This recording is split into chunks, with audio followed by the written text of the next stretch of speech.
حضرت عمر رضی اللہ تعالیٰ عنہ حدیث کے راوی ہیں، مشہور حدیث جس کو حدیث جبریل کہا جاتا ہے کہ آپ صلی اللہ علیہ وسلم کی محفل میں ایک شخص آیا اور کیا تھا؟ شدید بیاض الثیاب، انتہائی سفید کپڑے اس شخص نے پہنے ہوئے، شدید سواد الشعر، انتہائی سیاہ بال، لا یرا علیہ اثر السفر ولا یعرفہ منا احد۔ کتنی عجیب بات ہے، کہہ رہے ہم میں سے کوئی اسے جانتا بھی نہیں تھا لیکن اس پہ سفر کے کوئی آثار تھے بھی نہیں۔ تو بہت عجیب سی بات ہے یا نہیں ہے کہ ایک بندے کے اتنے سفید کپڑے، جبکہ وہ اس محلے کا بھی، کیونکہ پہلے تو اونٹوں پہ پیدل آتے تھے نا، تو بھائی میلے کپڑے ہوتے ہیں، ہم کہتے ہیں پتہ نہیں کہیں سے کہاں سے آیا ہوگا، مصر سے آیا ہوگا، شام سے آیا ہوگا، کہیں سے آیا ہوگا۔ وہ لوگ تو سب ایک دوسرے کو جانتے تھے، جیسے گاؤں میں جانتے، صدیوں سے اکٹھے رہ رہے ہیں، لیکن کپڑوں کی سفیدی سے لگ رہا ہے بھائی مقامی آدمی ابھی نہا دھو کے آیا ہے، مگر ہم میں کوئی اس کو جانتا نہیں ہے، اور ایسا جوان کہ اس کے انتہائی سیاہ بال، اور نبی سے اتنی بے تکلفی کا اظہار جیسے کوئی پرانا دوست ہو، حتی اسند رکبتیہ الی رکبتیہ ووضع کفیہ علی فخذیہ، اپنے گھٹنے نبی کے گھٹنوں کے ساتھ ملا دیے، ایسے دو زانوں چپک کے بیٹھ گیا، اور اپنے ہاتھ اپنی یا نبی کی ران مبارک پہ رکھ دیے۔ تو کتنا عجیب منظر ہے، لیکن حضرت عمر فرماتے ہیں ہم میں یہ گویا حدیث کا مفہوم ہے کہ ہم میں ہمت نہیں ہوئی کہ نبی سے پوچھے کہ یہ کون ہے۔ بھائی دیکھ رہے ہیں بس جو بھی منظر ہے دیکھتے رہو، ہو کیا رہا ہے بھائی، نبی جب نہ اس کو ڈانٹ رہے ہیں نہ اسے کچھ کہہ رہے ہیں، ہوگا کچھ ہمیں نہیں پتا۔ اور پھر آگے کیا فرماتے ہیں کہ نبی سے سوال پوچھا، یا محمد اخبرنی عن الاسلام، آپ مجھے بتاؤ اسلام کیا ہے۔ تو آپ صلی اللہ علیہ وسلم نے بتانا شروع کیا، الاسلام ان تشہد ان لا الہ الا اللہ وان محمد رسول اللہ۔ سب صحابہ بیٹھے ہوئے ہیں، سب یہ منظر دیکھ رہے ہیں، مگر کسی کی ہمت نہیں ہے کہ وہ نبی کی مجلس میں پوچھ لیں۔ چپ کر کے دیکھتے رہو کیا ہو رہا ہے۔ ہم ہوتے 20 دفعہ ہم درمیان میں پہلے اس کو گریبان سے پکڑ کے باہر نکالتے ہیں، تو ہے کون، کس سے پوچھ کے آیا ہے، اور تو پہلے بتا، تو تیرے کپڑوں پہ نہ کوئی اثر ہے، جن تو نہیں ہے کہیں۔ بھائی دیکھ رہے ہیں کہ جب نبی کچھ نہیں کہہ رہے تو سب سے زیادہ اعتراض کس کو ہونا چاہیے تھا؟ نبی کو۔ تو نبی ہم سے زیادہ جانتے ہیں، تو جب وہ خاموش ہے تو ہم بھی کیا کریں؟ چپ کر کے بیٹھے رہے، آرام سے خاموشی سے بیٹھے رہے۔ اور پھر کتنا عجیب منظر کہ گھٹنے نبی کے گھٹنوں مبارک کے ساتھ ملا کے پوچھ رہے ہیں کہ اخبرنی عن الاسلام، آپ بتاؤ مجھے اسلام کیا ہے۔ تو آپ نے فرمایا اسلام یہ ہے کہ گواہی دو کہ اللہ کے سوا کوئی عبادت کے لائق نہیں اور محمد صلی اللہ علیہ وسلم اللہ کے بندے اور رسول ہیں، وَتُقِيمَ الصَّلَاةَ وَتُؤْتِيَ الزَّكَاةَ وَتَصُومَ رَمَضَانَ وَتَحُجَّ الْبَيْتَ إِنِ اسْتَطَعْتَ إِلَيْهِ سَبِيلًا۔ رمضان زکوٰۃ دو، رمضان کے روز نماز قائم کرو، زکوٰۃ دو، رمضان کے روزے، اور استطاعت ہے تو حج کرو۔ فرماتے ہیں اس نے کہا صدقتا، اے محمد آپ نے سچ کہا۔ حضرت عمر کہتے ہیں ہمیں اور عجیب، فعجبنا یسألہ ویصدقہ، بھائی سوال بھی پوچھ رہا ہے اور خود ہی کہہ رہا ہے سچ کہا، تو یہ تو امتحان لینے کے لیے آیا ہے، اور امتحان کس کا ہو رہا ہے؟ معاذ اللہ پیغمبر صلی اللہ علیہ وسلم کا۔ بھائی جو سوال پوچھتا ہے وہ یہ تو نہیں کہتا کہ آپ نے جواب بالکل صحیح دیا ہے، اس کا مطلب آپ کو تو پہلے سے پتا تھا، تو پوچھ کیوں رہے ہیں ہم سے؟ لیکن کسی صحابی میں یہ ہمت نہیں ہو رہی کہ نبی کے محفل میں سوال پوچھیں کہ یا رسول اللہ جب یہ پوچھا کیوں اس نے، یہ تو معاذ اللہ آپ کا امتحان لینے آیا گویا۔ پھر اس نے پوچھا، جبریل، وہ بعد میں پتا چلا وہ فرشتے جبریل علیہ السلام تھے، پھر پوچھا کہ مل ایمان کیا ہے، مل ایمان، تو انہوں نے آپ صلی اللہ علیہ وسلم نے فرمایا ایمان یہ اللہ پر، اس کی کتابوں پر، اس کے رسولوں پر، اس کے فرشتوں پر، آخرت کے دن پر، تقدیر پر ایمان لایا جائے۔ صدقتا، سچ کہا۔ پھر انہوں نے پوچھا کہ احسان کیا ہے، پھر آپ نے فرمایا ان تعبد اللہ کأنک تراہ فإن لم تکن تراہ فإنہ یراک، اللہ کی ایسے عبادت کرو جیسے تم دیکھ رہے ہو، کیونکہ وہ تو تمہیں دیکھ رہا ہے۔ صدقتا، اس نے کہا بالکل سچ کہا متی الساعہ، قیامت کب آئے گی؟ تو آپ صلی اللہ علیہ وسلم نے یہ نہیں فرمایا لا ادری، مجھے نہیں پتا، کیونکہ آپ کو معلوم تھا کہ جیسے مجھے نہیں پتا سامنے والے کو بھی نہیں پتا، سمجھ رہے ہو، یہ کسی کو بھی نہیں پتا۔ تو یہاں آپ نے جواب میں یہ نہیں کہا مجھے معلوم نہیں ہے، بلکہ آپ نے بتا دیا کہ جیسے تمہیں معلوم نہیں ہے، یہاں تم صدقتا نہیں کہہ سکتے، جیسے مجھے معلوم نہیں ہے تمہیں بھی، اس لیے آپ نے فرمایا مل مسئول عنہا بأعلم من السائل۔ عربی بڑی خاندانی زبان ہے، خدا کی قسم، عربی جو ہے نا بڑی پیاری زبان ہے, کسی کو صحیح آتی ہو تو عربی کی بلاغت کا عربی میں ہی مزہ ہے. مل مسئول عنہا بأعلم من السائل, جس سے پوچھا جا رہا ہے وہ پوچھنے والے سے زیادہ نہیں جانتا. جس سے پوچھا جا رہا ہے وہ پوچھنے والے سے زیادہ نہیں جانتا. قرآن کی بعض آیتیں ایسی وجد والی ہیں نا کہ مزہ آتا ہے ان کو پڑھنے میں. جو موسیٰ علیہ السلام کو اللہ نے کہا تھا نا قلنا لا تخف انک انت الاعلی, اس کا اردو میں ترجمہ نہیں بنتا. موسیٰ علیہ السلام کے سامنے جب جادوگر تھے نا تو جادوگروں نے ہزاروں لاٹھیاں پھینکی, سانپ بن کے حضرت موسیٰ کی طرف دوڑنے لگی. قرآن کہہ رہے فأوجس فی نفسہ خیفۃ موسیٰ, موسیٰ نے دل میں کیا محسوس کیا؟ خوف. دیکھو قرآن کے الفاظ یہ نہیں ہے کہ موسیٰ گھبرانے لگے, کیونکہ اگر گھبرانے لگتے نا دشمن پہ روب ختم ہو جاتا, دشمن کہتا ہار گئے. قرآن دل کی کیفیت بیان کر رہے, موسیٰ نے گویا اپنے ظاہر پہ کنٹرول کیا ہوا تھا. سمجھ رہے, ظاہر پہ کیا کیا ہوا تھا حضرت موسیٰ علیہ السلام نے؟ کنٹرول کے مجھے بالکل گھبراہٹ نہیں ہے, لیکن قرآن دل کی کیفیت بیان کر رہا ہے, دل میں کیا تھا؟ خوف. یہ بلاغت ہے. فاوجس فی نفسہ, خاف موسیٰ نہیں ہے موسیٰ خوف زدہ ہو گئے.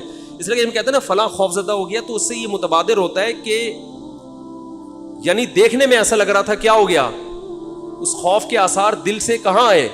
جسم پہ.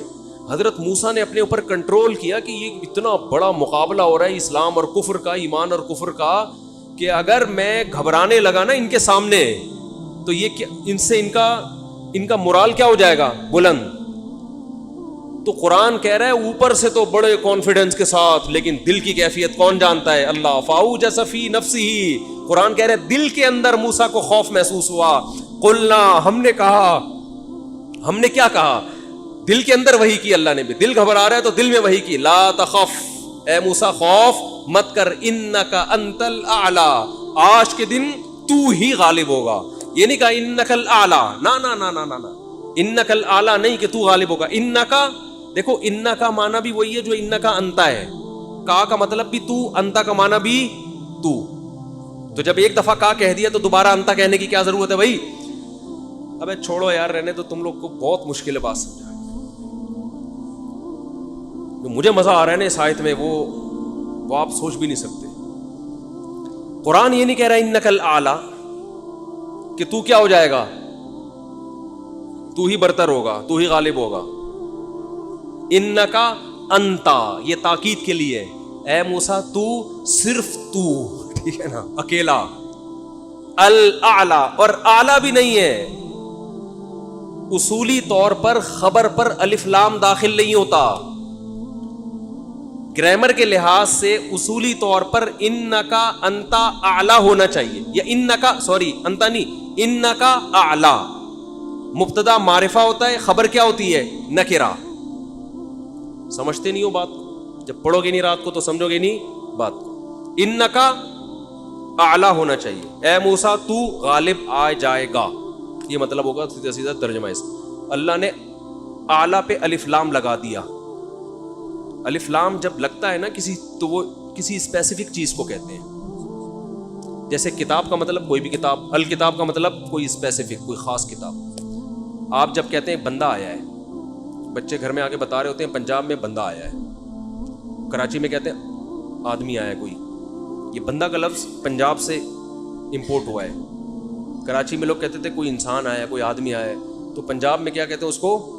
بندہ آیا ہے. اچھا شگون کے انسان کا بچہ بن جائے, وہ بندہ بن جائے, ٹھیک ہے نا. تو ہم جب کہتے ہیں کوئی بندہ آیا ہے, یہ ایک بندہ آیا ہے, تو وہ ان نون ہوتا ہے. اکثر ابو کو بتا رہے ہوتے ہیں ابو ایک انکل آئے ہیں, اس کا مطلب کیا ہوتا ہے؟ کوئی ہے. لیکن اگر ایسا بندہ آیا ہو جس کا آپ کو پتا ہو, یعنی پہلے آ چکا ہو اور آپ اس کے انتظار کر رہے ہو, وہ اسپیسیفک وہ بندہ آ چکا ہو, تو عربی میں کہیں گے البندہ. بندہ عربی کا لفظ نہیں, لیکن میں سمجھانے کے لیے. جا رجل یو سڑے راغلے, یو سڑے کہیں گے نا, یو سڑے راغلے, موقع دے کے بھاگ لے. ایک بندہ آیا ہے. جا الرجل, تو اس کا مطلب وہ ایک مخصوص بندہ ہے جس کا پہلے سے آپ کی کھوپڑی میں تصور ہے. تو قرآن کہہ رہا ہے انکا انت الاعلی. الاعلی کا مطلب کہ جب مقابلہ ہو رہا ہے نا تو جو شخص برتر آنے والا ہے لوگوں کے ذہن میں گویا کہ اس کا ایک تصور ہے کہ ایک نہ ایک جیتے گا, تو وہ جو جیتنے والا مخصوص شخص ہے آپ کے علاوہ کوئی بھی نہیں ہے وہ, اور صرف آپ ہی ہو. الاعلی کون ہے آج؟ الاعلی, اعلی نہیں بلکہ الاعلی کون ہے؟ پورا ترجمہ ہو نہیں سکتا اس کا. وہ کون ہے؟ اے موسیٰ صرف اور صرف تو ہی ہے. تو لا تخف, تجھے خوف زدہ ہونے کی ضرورت نہیں ہے. تو کیا بات کر رہا تھا میں, یہ آیت کہاں سے آ گئی؟ ہاں تو یہی نبی صلی اللہ علیہ وسلم نے جو فرمایا نا مل مسئول عنہا بأعلم من السائل, یہ بھی کیا ہے؟ بلاغت ہے. جس سے پوچھا جا رہا ہے وہ سائل, مسئول سائل سے زیادہ نہیں جانتا. تو پھر حضرت جبریل نے, وہ جو انسان تھے وہ جبریل تھے, انسان کی شکل میں آئے تھے, انہوں نے پوچھا کہ علامات بتائیں, تو آپ نے فرمایا ان تلد الامۃ ربتہا. اس حدیث پہ جو ادب والی بات ہے وہ میں بھی گچی پکڑ کے رکھنا بھول نہ جاؤں, لیکن اس حدیث میں بات آ گئی ہے. تو ایک دلچسپ بات کیا ہے, آپ نے قیامت کی پہلی علامت بتائی کہ باندی اپنے آقا کو جنے گی. یعنی لونڈی اور غلام سے جو بچہ پیدا ہوگا وہ ماں کا بیٹا کم اور ماں کا باپ بولو زیادہ, ماں کا مولا اور ماں کا آقا زیادہ ہوگا. غلام کی مثال نہیں دی کیونکہ غلام مرد ہوتا ہے نا, اس پہ تصرف تھوڑا سا پھر بھی کم ہوتا ہے, یعنی وہ آپ کی ملکیت میں ہوتا ہے لیکن اس پہ کنٹرول کم ہوتا ہے کیونکہ آدمی ہے. جب عورت آپ کی ملکیت میں ہوتی ہے لونڈی, اس پہ وہ تو کمزور ہے نا, اس پہ کیا ہوتا ہے آپ کا تصرف زیادہ. تو جو مکمل غلام اور باندی تھی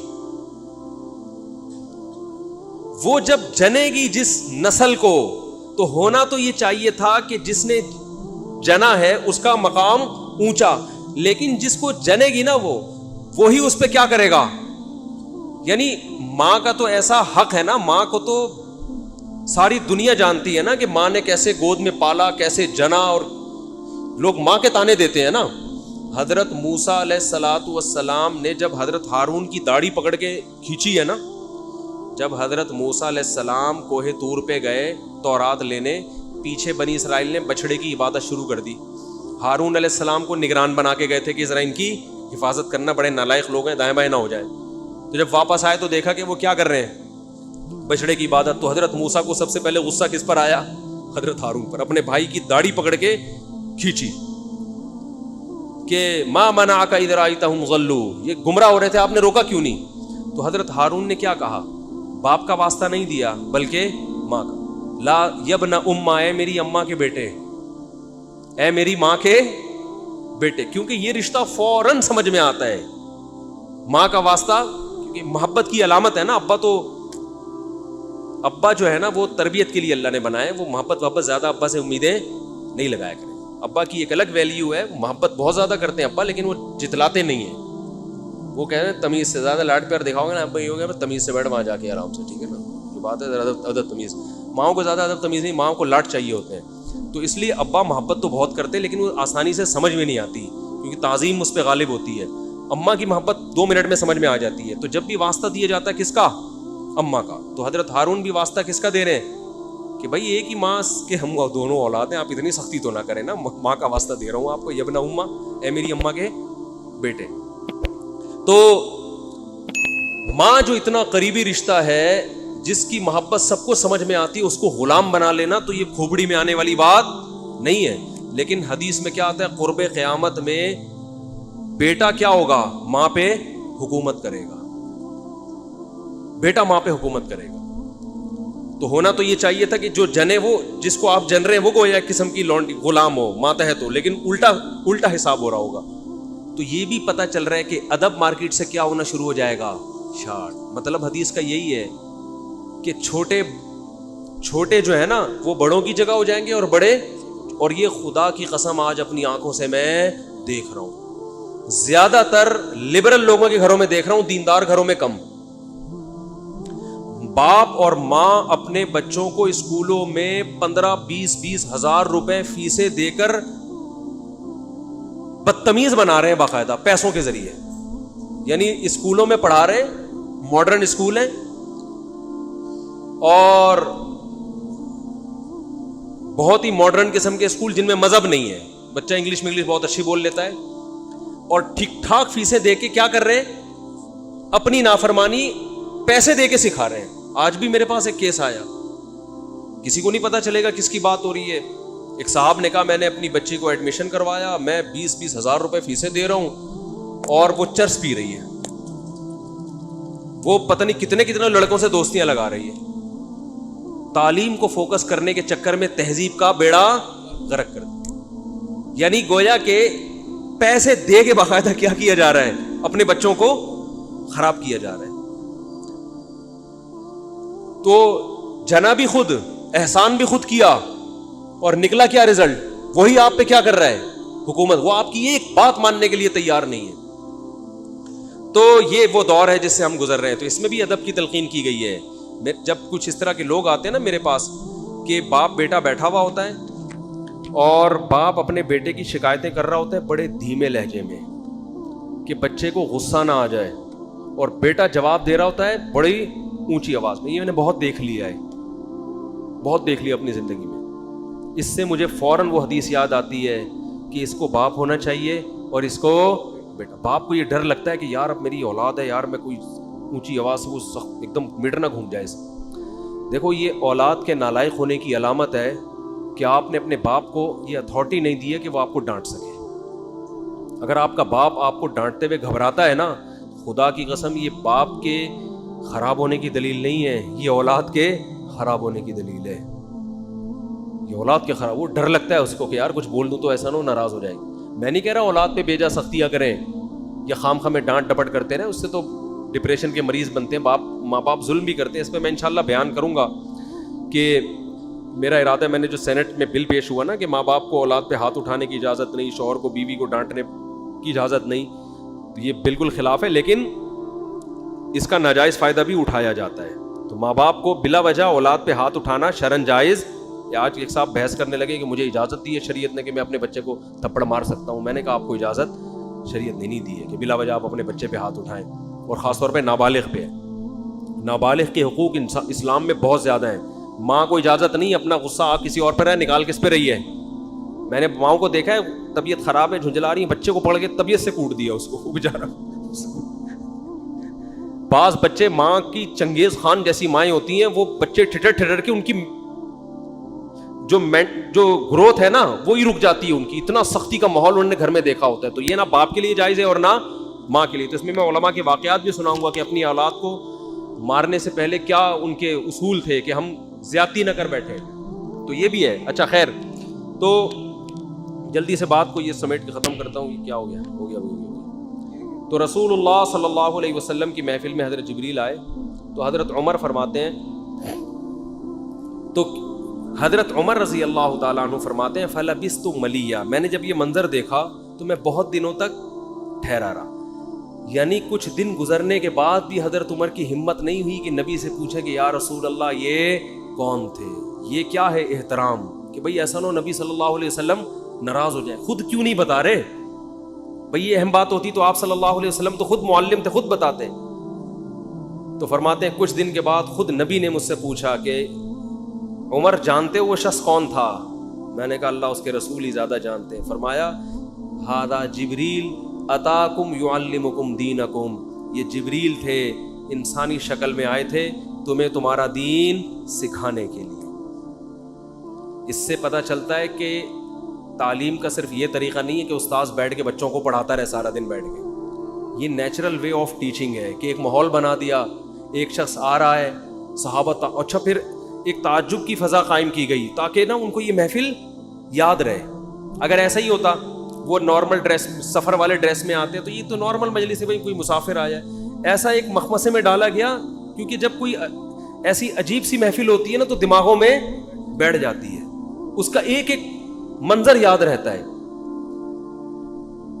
تو اس سے ماحول کی تبدیلی کا بھی انسان پہ اثر پڑتا ہے. تو صحابہ کیا کر رہے ہیں, نبی صلی اللہ علیہ وسلم سے سوال پوچھنے سے پہلے ایک اور واقعہ سنا کے بس یہ میں ٹاپک ختم کرتا ہوں. ایک اور واقعہ ہے, حدیث میں آتا ہے کہ آپ صلی اللہ علیہ وسلم نے ظہر یا عصر کی نماز پڑھائی, صحیح حدیث ہے. اس میں آپ نے 4 کی جگہ 3 رکعتیں پڑھا دیں. کتنی؟ 3. اب صحابہ سوال نہیں پوچھ رہے کہ یا رسول اللہ یہ آپ سے غلطی سے ایسا ہوا ہے، کیا ہوا ہے؟ خوف زدہ. حضرت ابو بکر اور عمر بالکل پیچھے بیٹھے ہوئے ہیں. حدیث میں آتا فہابا ان یتکلماہ، آپ گھبرائے کہ آپ اس بارے میں نبی سے سوال پوچھیں. کیوں؟ ہو سکتا ہے نبی کو اس بات پہ غضب آ جائے کہ بھائی جب میں نے 3 پڑھائی ہیں تو میرے 4 پڑھنے سے جب چاہ کہ ہاں تمہاری یہ نیکی لکھی جا رہی ہے تو حلال کی طرف آؤ اور کسی کی مت سنو. سمجھتے ہو؟ بائک پہ گاڑی پہ پہلے سے موسٹ وانٹڈ لکھ کے لگا دو، کسی کی مت سنو. اس میں ٹینشنیں آئیں گی، برداشت کرو اللہ کے لیے. سمجھتے ہو؟ میں اپنی ٹینشنوں کے قصے سنانا شروع کر دوں آپ پاگل ہو جاؤ گے. آپ